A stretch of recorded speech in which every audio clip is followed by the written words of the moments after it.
Welcome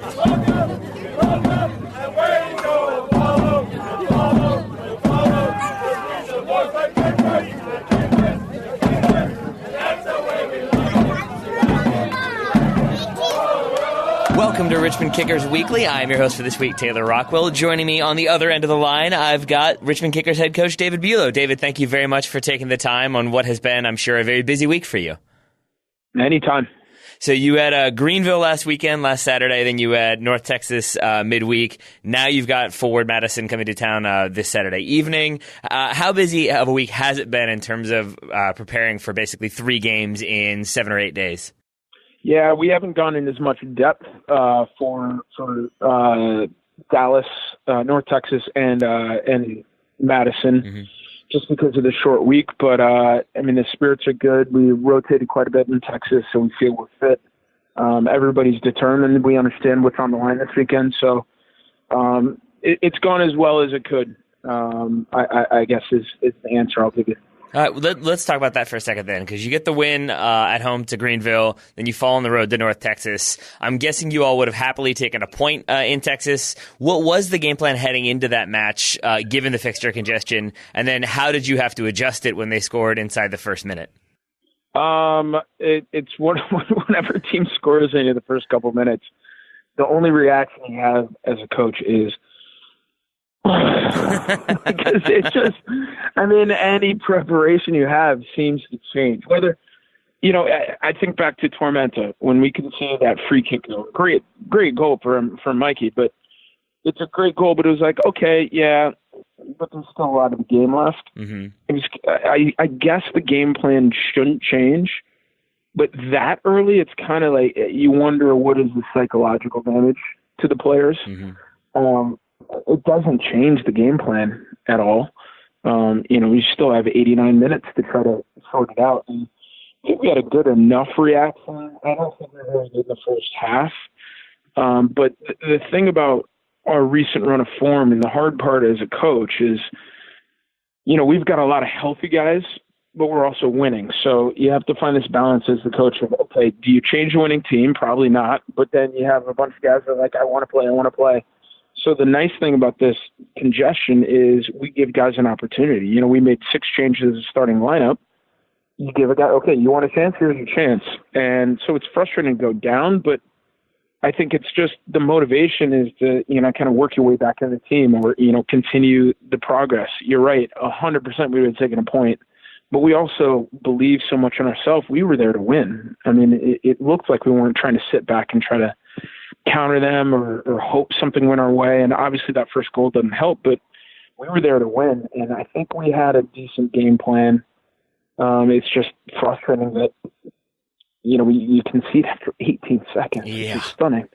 Yeah, but see, I take your point though, because then there were moments there, like when it was still 2-0, when there's the Dennis Chin one that's cleared off the line, then there's the one where he has the kind of heavy touch that's broken up at the last second, and it felt like there were opportunities there for you all to equalize, to kind of be in that game. And to me, from what I saw from watching it again, it felt like it was kind of down to individual mistakes as opposed to they kept attacking the right hand side and y'all had no answer for that one. When it first of all, would you agree that kind of individual mistakes played a big part there? And second of all, if so, what's to blame for that, do you think, for that lack of sharpness? Is it rotation? It's probably chance. We had a lot of bad luck in June. I thought we played pretty well in June, but didn't score a single goal. So, I think if Tuccini had a chance in the first half from our press where he intercepted the ball 12 yards out, and that one was like our plan to put them under pressure and put them on the back foot. We wanted with Texas to say, okay, yes, their attack is brilliant. And maybe is their weakness in their back four? And does everybody say, sit back and play our defense versus your attack? We were like, well, let's try playing our attack versus our defense, and let's take them out of play. So we pressed a little bit higher. We got the ball forward a little bit quicker. Still trying to be a possession team, but get the ball forward quicker. And those moments really paid off. And it was kind of like, yes, Chinny. Is Chinny going to miss that chance in the first half more times than not over the course of the rest of his life? Probably not. So is that just chance? I thought I thought his move to lay down the keeper and take those extra touches was unbelievable insight and execution on his part. And then he said, just the speed of the game, he said, I didn't see that third defender on the line. You know, if he hits it 1.5 feet off the ground instead of 6 inches off the ground, that defender can't get to it. Now it's 2-1. You know, if Mutaya hits his curling shot 6 inches higher, keeper can't get his hand to it. Now it's 2-2. And then you put them, it's 3-2 all of a sudden in 70 minutes. So, it was a frustrating game for me because I think the good was good. It wasn't enough good, but the bad was really, really bad. And that probably came down to execution more than the way that we were set up. So, I mean, it was a game that you can learn a lot from. It wasn't a game that we needed. You know, I huddle up with guys after every game. I'm not much of a talker in the locker room after, just because as a player, my dad used to always say, what did the coach say after the game? I'd be like, I have no idea. I wasn't paying attention. So I try to limit those conversations after the game. But I think it's important in that huddle to say, look, the scoreline is not what we would want it, but it doesn't change anything. Like, we could afford to lose this game. Now, if we get points off of it, it makes life a lot easier. But it doesn't change the next 3 games we have to win. Because if we win them, we pick up 3 points and our opponent, and a rival for a playoff spot, picks up 0. And that's the ideal scenario. You know, the results literally went perfectly for Richmond Kickers last weekend, with Tormenta equalizing late and Tucson getting thrashed and, the draws everywhere. Those things are going our way. It's just we have to focus on what we can control, and that's winning tomorrow. So it was a frustrating day, no doubt, but it doesn't kill us in any way. So let's look at those upcoming 3 games, starting with Madison home this weekend. Thus far, you've won 1, lost 1, both of which were on the road. What have those matches taught you about Forward and how you're expecting them to come out on Saturday? Well, first, it's going to be an amazing environment. I think it's probably going to be the best environment that we've seen in League One history that stretches back all the way to February. It's going to be great because, Madison is shipping down fans. They're shipping up fans from North Carolina. The Red Army is the Red Army, the best fan group in the country. And so that's going to be extra kind of atmosphere that is going to be a lot of fun. Second, there's a lot on the line because both of us, if either one of us loses, it seriously damages our chances to make the playoffs. They're a really good attacking team. They're really dangerous going forward. They play a lot of close games, so it's not going to be a game that 1-0 either way. It wouldn't be surprising. I thought we did really, really well in our setup to make chances that were predictable for us in our defense.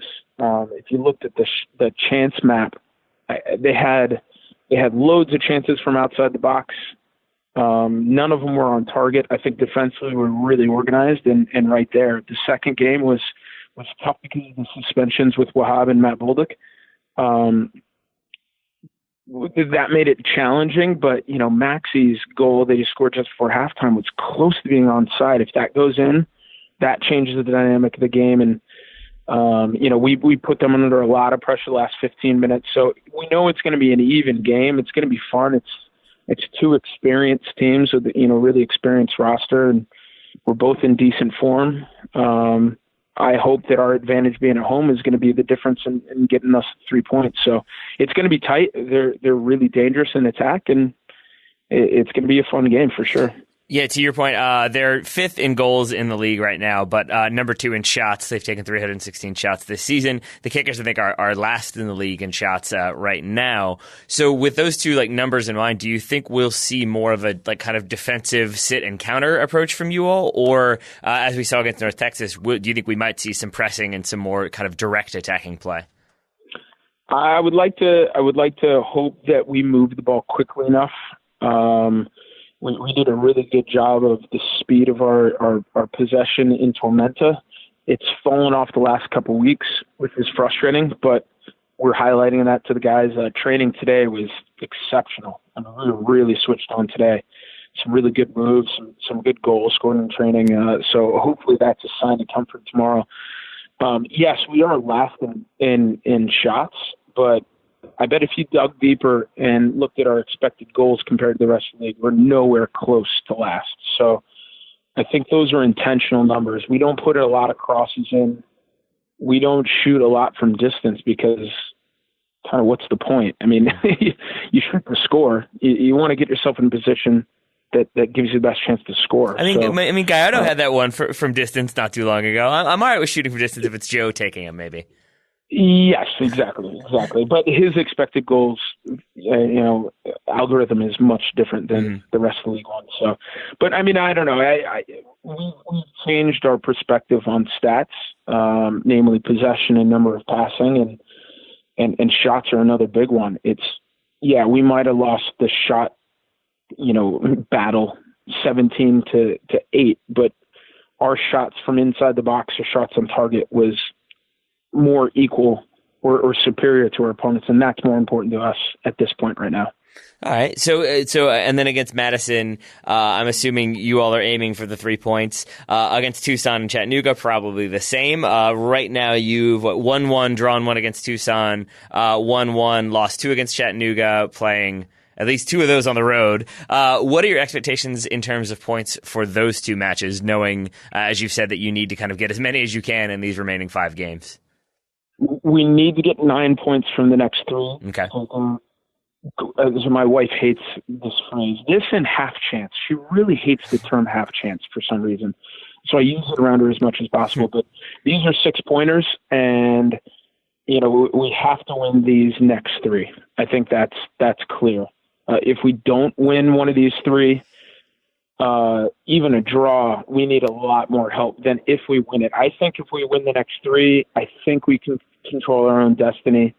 Those become really easy games to motivate against 2 teams that are in last place at home to make the playoffs. But at the same time, we've gone through and looked at the remaining schedule for everybody, and we feel like we have there's no question we have a difficult run in, but the fact that we're against so many direct opponents for the playoffs makes the motivation for tomorrow really easy for me. And the guys are so bought in that motivation side becomes easier. Like, they understand what's at stake. They understand what has to be done tomorrow. I think Tucson has 2 games against North Texas and another tricky one. And I know they're at home for the rest of the time. I know Chattanooga's home for the rest of the time, but they've got some tricky ties. Even Madison has to finish against North Texas and Lansing. So, like, everything seems, the motivation that we have in the change room is we control it. Even if mathematically right now we're on the outside looking in, if we take care of business and build on the form that we've had over the last 2 months, then we're in good shape to make the playoffs. And to the extent possible with these 5 games, do you kind of aim to play the same kind of core 11 or so players in the same kind of formation with the same tactics, or do you think there will be a fair amount of rotation and adjustment to the individual opponents you're facing? I think we've played 3 different formations this year, and not once have our principles changed. So we have the flexibility and a healthy squad that, depending on each opponent, we can change that we feel will give us the best chance to win. So I really can't answer that question because it just depends on the opponent. I started Dennis Chin over Daniel Jackson. DJ had scored 3 goals in 3 games, and I didn't play him. And the thought process was, why would you not play somebody that in form? And then Chinny goes and scores 2. So, because we felt that Chinny would presented different problems for Tormenta than DJ. Not a slight on DJ, but I mean, you look, Mahrez doesn't play all the time for Man City. Sometimes Bernardo Silva doesn't play. That doesn't mean they're bad players. It's what's the best team to come out and try to get the 3 points. And that's our philosophy. The formation may change. Formation may change tomorrow. 3 different formations against Forward Madison would really make them think, So Yeah, we'll see what happens. But we're just taking it one game at a time because I had to use a cliche before the interview. Well, how much pressure are you feeling, or like I know you hold yourself like to like a pretty like high standard. You always want to win. Unreasonable. I think unreasonable standard. There we go. So with that in mind, though, like does that increase the pressure you feel right now, knowing that you kind of need a little bit of help, knowing you need to get like ideally 15 points from 5 remaining games? How much pressure are you feeling on a kind of regular basis? Always. I mean, you should have seen how stressed I was in June when we weren't winning. That's the nature of this job is I have pressure as the head coach. Mika has pressure as my assistant. We have pressure as a club. We're the most historic club in this league. I think everybody would have expected us to walk away with the league based on a reputation. That's not how life works, but I mean, I want to win. I every time we lose at home, I go to the Red Army and I apologize because the standard I think that we should have for this club is winning all the time. And there you go. There's your unreasonable expectation, but that's just the person I am. I love winning. I love competing, and I want to bring this club. I mean, there's personal pressure. That last time this club won a championship was 2009, which I was a part of. That you and I talked on the field after the championship game. I want to have a 10-year anniversary championship. Like, that's the pressure I put on myself from the start of the season. There was a special message that I said to every single player that I signed that I won't say on this podcast because it's family friendly. And but our ambition is to win. So yes, there's always pressure on me, but I would like to think any great at any sport, and I'm not calling myself great by any means, I'm far from it, but I aspire to be great, and that's the expectation you set for yourself and for your club and for everybody around you. So if we get to halftime tomorrow night and it's 0-0, like what are you going to be sort of like feeling in that locker room? Do you think at halftime are you like desperately trying to win it, or do you think that's kind of like will that be part of your game plan? Is like so far so good, and then we'll like look to catch them once, like, or are you going to be kind of going all out to get those 3 points in that second half if it's sort of tied up late? It's hard to say because I think maybe that's the art of coaching is you kind of have a feel of how the game is going. If we're getting pounded and we have to continue to absorb pressure and try to catch them on a break, that may be the case. Or we could be all over them, and just nothing looks to be going away, and maybe we push forward even harder. So it's almost impossible to try to predict what that looks like. There's certainly a lot of prediction of if this, then maybe we could do this and that, and start to theorize of what possible substitutions or tactical changes you can make, but I try not to get too carried away with that because there's so much can change in a game.